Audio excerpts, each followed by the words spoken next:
Starship, Falcon 9, and Dragon are just some of the names of the famous creations of the multi-billion-dollar company SpaceX. It goes without saying that if their missions are so prominent in nature, their base will have to match their stature, and that is exactly what SpaceX have done.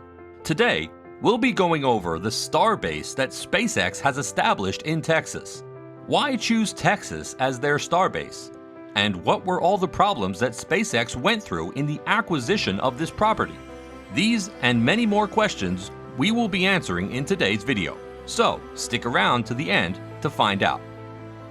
Starbase is an untamed region similar to the natural preserves that dominate a portion of Kennedy Space Center and Cape Canaveral Space Force Station that is located 1,000 miles west of Florida near the city of Brownsville.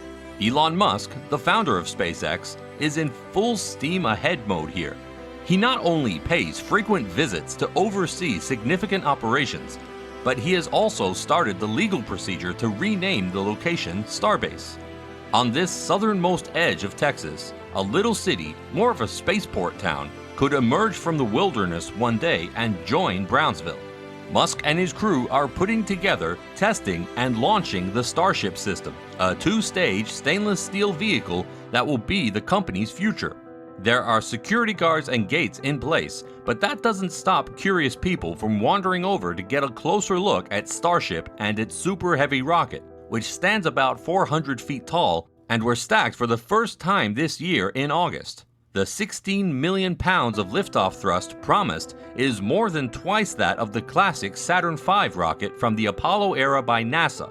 Those willing to face the oppressive humidity and potholed roads may get up face to face with the hardware that Musk claims will one day transport humanity to the Moon, Mars, and beyond.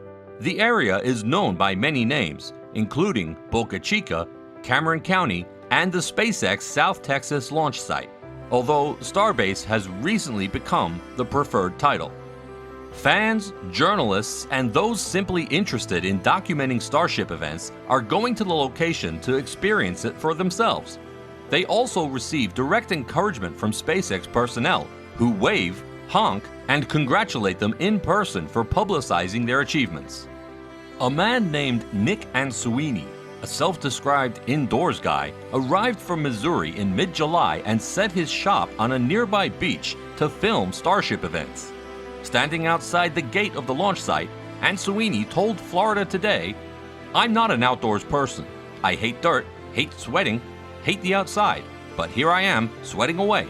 But you know what? It's worth it. When you have a goal that's so inspiring and so exciting, you'd be a fool not to drop everything you're doing to pursue that." And I felt that way. When he first arrived, the 22-year-old planned on reserving a hotel, but he noticed others camping on nearby Boca Chica Beach and took advantage of the opportunity to save money. Now he's looking for an apartment in the neighborhood to continue doing podcasts, YouTube videos, and special content for members, among other things. This base has often been compared to the 1960s Florida. Country music plays on the radio in Brownsville's bars. Employees of SpaceX are greeted with hand-drawn signs at hotel lobbies. When you step outside, the extreme humidity strikes you like a wall and soaks through your clothes in a matter of seconds, much like it does in South Florida. Prior to the arrival of SpaceX, this city of 175,000 people on the Mexican border was best recognized for its role in international trade thanks to the port of Brownsville. There is also a campus of the University of Texas Rio Grande Valley here. This year, a 394-foot achievement added to the pride of a city that only a few years ago would have never imagined it would be involved in cutting-edge space technology. Yes, this is when the SpaceX teams stacked Starship for the first time. This included a 230-foot super heavy rocket below and a 164-foot Starship above. Apart from prior test launches, which mostly ended in fireballs, the stacking was the most visible milestone for Starship so far, paving the way for a fully fledged orbital test flight. This stacking made Musk comment, "Dreams do come true. It's an honor to work with such a great team." When completed, Starship will be the world's tallest and most powerful rocket, though it will have to fly a test mission before officially claiming those titles. Depending on readiness and regulatory approval from the authorities like the Federal Aviation Administration, this may happen as soon as next month in January 2022. Musk envisions Starship as the vessel that will transport tens of thousands of people to the Moon and Mars in order to construct self-sustaining colonies. The system is expected to launch from both Texas and Florida, with the latter being hosted by KSC's historic Pad 39A. Although Starbase isn't a direct threat to Florida, it will undoubtedly be the more personalized of the two possibilities, given that SpaceX will eventually manage its own spaceport in Texas. Starship and the Super Heavy will take off from Starbase in the future, fly east across the Gulf of Mexico, and reach orbit before returning to the landing pad. Starship may deliver a payload to orbit and then return to Earth for landing, or it could leave Earth orbit entirely and travel to a distant location. Missions launching from Florida would resemble one another, although the majority of the details have yet to be revealed. Today's heavy lift rockets, including NASA's in-development Space Launch System, are designed for a variety of missions. For example, the Starship's architecture allows for in-orbit refueling after launch, but the SLS is a straight shot to the destination following launch from Kennedy Space Center. However, when it comes to liftoff thrust and the capacity to deliver cargoes to Earth orbit, Starship appears to be unrivaled for the time being. SpaceX's operations in Texas have one big advantage over those in Florida in the long run: access. The eastern range is split between Kennedy Space Center and Cape Canaveral Space Force Station. However, both are secure federal sites that require correct access credentials. Meanwhile, SpaceX owns and operates Starbase, which is free of military outposts, federally restricted areas, and other restrictions. It offers Musk near unrestricted power to make modifications and push for more rapid or diverse sorts of production. The full-force arrival of SpaceX into the area is vital to the future of surrounding areas like Brownsville. Ramiro Gonzalez, the director of community of the Brownsville government, says they definitely put Brownsville on the map. We're proud to be a home for SpaceX and we appreciate all the attention.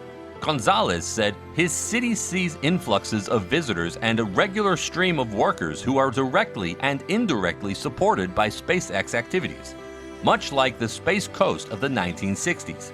Launches are especially significant because people frequently reserve multiple days in the area in case of delays or scrubs.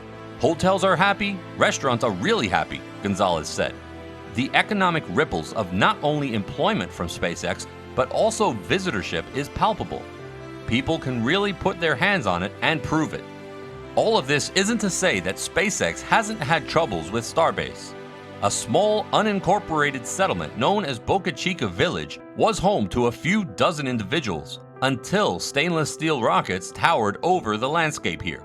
In May, Wall Street Journal published an article that detailed tensions between SpaceX and residents, many of which flared when residents refused to sell their homes to the firm. As the pressure to sell grows, there have been allegations of property theft and general bullying. According to the study, at least 7 residents are still holding on to their properties. What is now the Space Coast was originally just a dot on the map that possibly no one was aware of. Ordinary fishermen lived in their ordinary lifestyles and had absolutely minimal connections with the outside world. In fact, a small cemetery on the grounds of Cape Canaveral Space Force Station predates the construction of launch complexes. Hence, when all of a sudden a multinational corporation decided to take over the village, problems were bound to arise. However, as Gonzalez has said before, that squabbles aside, the Starbase has proven to be beneficial overall to the town and other space companies in achieving their goals by creating ties with SpaceX. That concludes our video, ladies and gentlemen. Let us know what you think in the comment section and make sure to like this video and subscribe. We'll see you next time.